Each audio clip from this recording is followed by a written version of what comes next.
¿Y cómo es esta zona? ¿Por qué se facilita la presencia de los grupos armados ilegales y además de laboratorios o cultivos de narcotráfico? Porque es una zona, para empezar, el BRAE significa los valles del río Apurímac, Enec y Mantaro. Es una zona ubérrima donde el alcaloide es de muy alta calidad. En segundo término, Sendero Luminoso buscó esa zona porque es una zona que tiene muchos abrigos y cubiertas naturales. Es una zona muy difícil. Cuando hemos viajado en algunos momentos con algunos oficiales de la Fuerza Armada de los Estados Unidos, con la gente de la DEA, por ejemplo, en algunos momentos que se ha viajado, esta zona es más difícil que Vietnam. Sí. Entonces estamos enfrentando nosotros a una geografía aparente para las acciones que estas personas realizan. Las fuerzas militares de Perú declararon la guerra contra el reducto criminal que sostiene Sendero Luminoso en la región selvática del Braem. Esta zona es clave para el negocio ilícito del narcotráfico y la minería ilegal que, según la Procuraduría peruana, sostienen el accionar terrorista del grupo armado, que hace una semana asesinó a 5 soldados. El grupo terrorista Sendero Luminoso volvió a sorprender a los peruanos en la última semana. Las acciones del grupo criminal y narcotraficante están concentradas en el valle de los ríos Apurímac, Ene y Mantaro, zona conocida como el Braem. Esta es una región selvática donde los reductos de Sendero Luminoso han tenido presencia histórica. Participan de la producción de cocaína y actividades de minería y tala ilegal de árboles. El gobierno peruano calcula que hay unas 16.000 hectáreas sembradas con hoja de coca en el Braem y que son el combustible para las acciones terroristas de Sendero Luminoso, que intercambian estupefacientes por armas. Es en este lugar donde el Estado peruano combate al grupo terrorista y donde tuvieron base el camarada Artemio y Abimael Guzmán, cabecillas históricos de la guerrilla maoísta.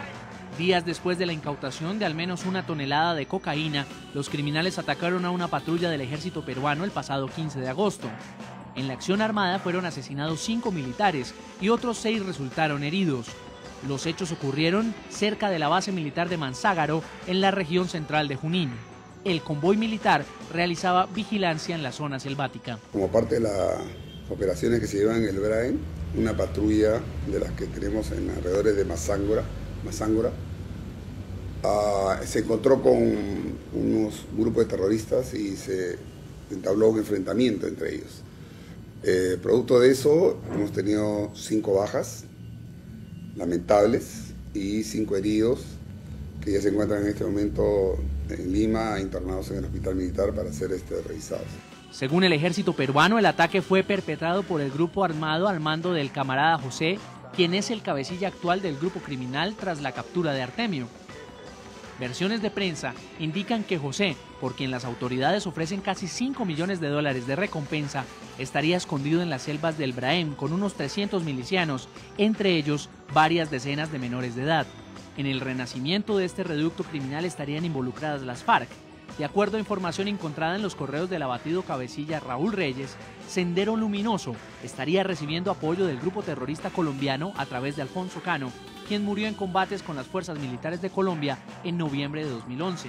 El apoyo habría consistido en el entrenamiento de milicianos, según este mensaje con fecha de 2007 enviado por Raúl Reyes. Dígale a Carlos que para los camaradas de Sendero hay que trastear todo el material que se grabó en Macarena.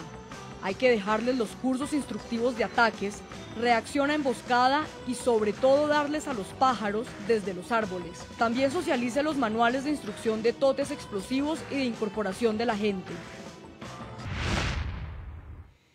En el programa La Noche hablan los protagonistas de la noticia. El subdirector del programa La Noche, Jefferson Beltrán, entrevistó al ministro de Defensa de Perú, Pedro Cateriano. El alto funcionario aseguró que la única opción que el presidente Ollanta Humala contempla por ahora para acabar con los reductos de Sendero Luminoso es la vía militar. Cateriano también explicó cómo el grupo terrorista busca fortalecerse a través del narcotráfico y el reclutamiento de menores. Ministro de Defensa de Perú, Pedro Cateriano, bienvenido al programa La Noche de NTN 24. Buenas noches, encantado de estar en Colombia y en su programa. Ministro, quiero comenzar esta entrevista hablando con usted sobre Sendero Luminoso, que es el tema que nos ocupa hoy en el programa La Noche. Y estamos hablando con usted, que precisamente es uno de los protagonistas de la noticia, el encargado de la seguridad del Perú. Quisiera comenzar preguntándole, ¿es momento de hablar en América Latina de un renacimiento, de un rebrote del grupo terrorista Sendero Luminoso a propósito pues del asesinato de 5 militares la semana pasada en la zona del Braén, en Perú? No precisamente un rebrote como en el pasado, pero son acciones que está desarrollando este grupo terrorista y criminal en una zona focalizada del Perú que desde hace años se viene enfrentando. Nosotros como gobierno hemos tomado la decisión de actuar con mayor firmeza y en ese sentido la política que viene impulsando el presidente Humala en ese sentido es de actuar con mayor actividad en el campo de la inteligencia, de suministro logístico oportuno. En los últimos días me he presentado ante el Parlamento peruano para exponer la nueva estrategia con el propósito de una vez por todas, terminar con esa presencia terrorista en esa zona, repito, focalizada del Perú. Entre el 1980 y el 2000, pues cifras indican que el accionar terrorista de Sendero Luminoso habría dejado más de 60.000 muertos en Perú, un capítulo muy luctuoso de la historia de este país suramericano. En este momento, ¿qué diagnóstico podemos hacer de esta organización criminal? ¿Cuántos hombres tienen? ¿Cómo están organizados? ¿En qué zona del Perú se encuentran? Se encuentran en una zona muy complicada geográficamente. El Braem tiene un complejo campo para accionar desde el punto de vista militar, y ellos conocen ese terreno porque hace años están en la zona, reclutan a la gente, pero queremos revertir esa situación, ¿no? Y en ese sentido mi presencia en Colombia precisamente es para intercambiar impresiones con el ministro de Defensa colombiano con relación a la experiencia que ustedes tienen en un campo más o menos similar de acción, ¿no?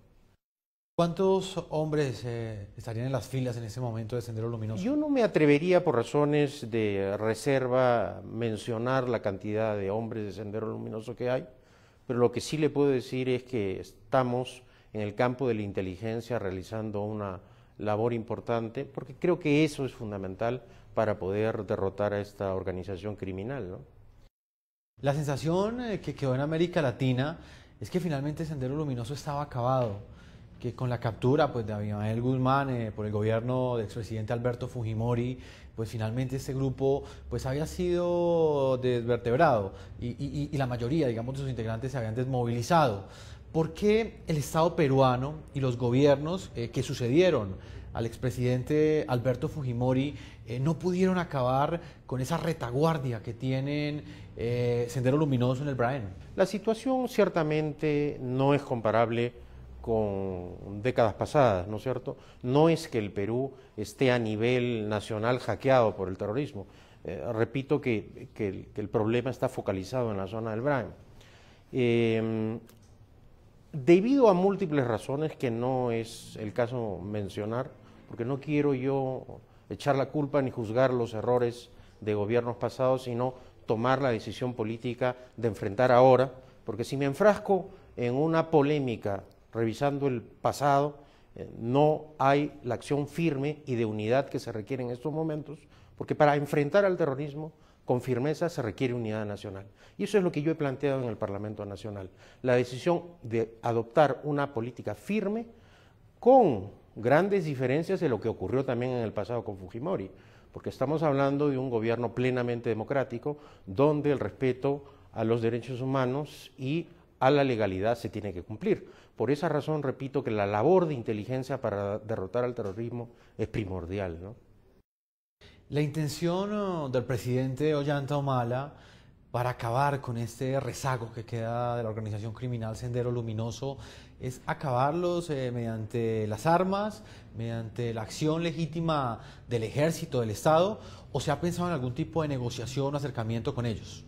Es una acción militar que debe ir acompañada por un proceso de apoyo multisectorial, es decir, no solamente las Fuerzas Armadas deben actuar.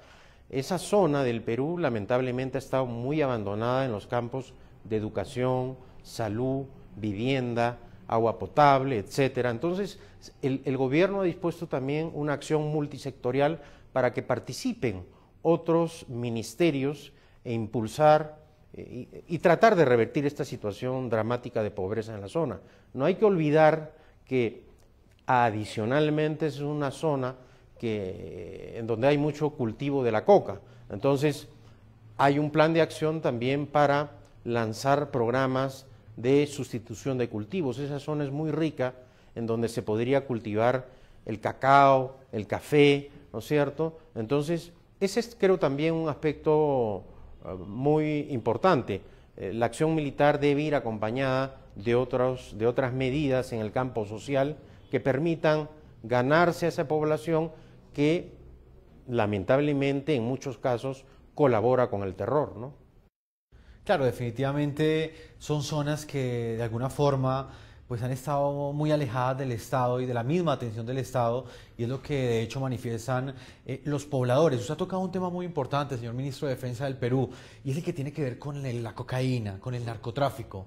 En ese momento, Sendero Luminoso, ¿de qué se financia específicamente? Es evidente que hay una alianza entre el terrorismo y el narcotráfico, ¿no? Entonces, es por lo tanto, una combinación siniestra que no solo el Perú, sino el Perú, Colombia y América Latina en general deberíamos enfrentar con decisión. Creo que es de las combinaciones más peligrosas, terrorismo y narcotráfico, ¿no? Sí, otro de los puntos o de las noticias que le dio la vuelta a América Latina en los últimos meses tuvo que ver con el reclutamiento de menores, algo que también se da por los grupos terroristas que operan en Colombia y que pues de alguna forma llamó la atención y generó mucha preocupación e indignación en todo el hemisferio, en todo el continente.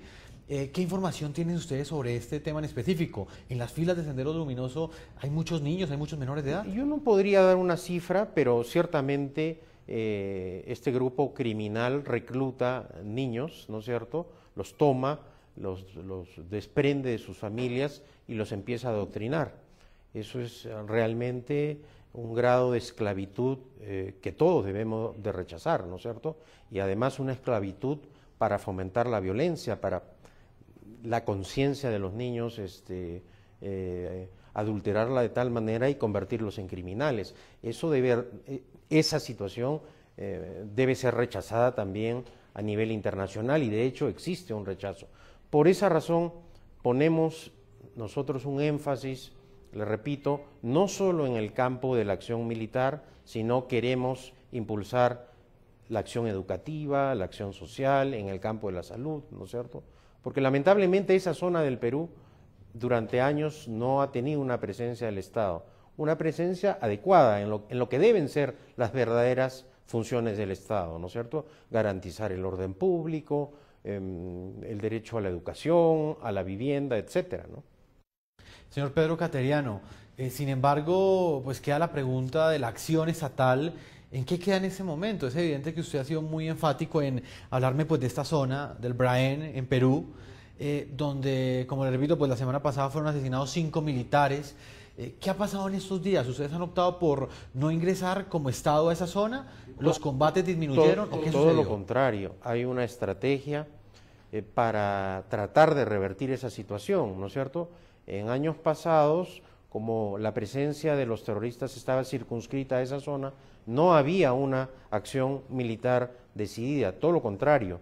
Ahora hay una decisión política de enfrentar a los terroristas para lograr su derrota final, ¿no?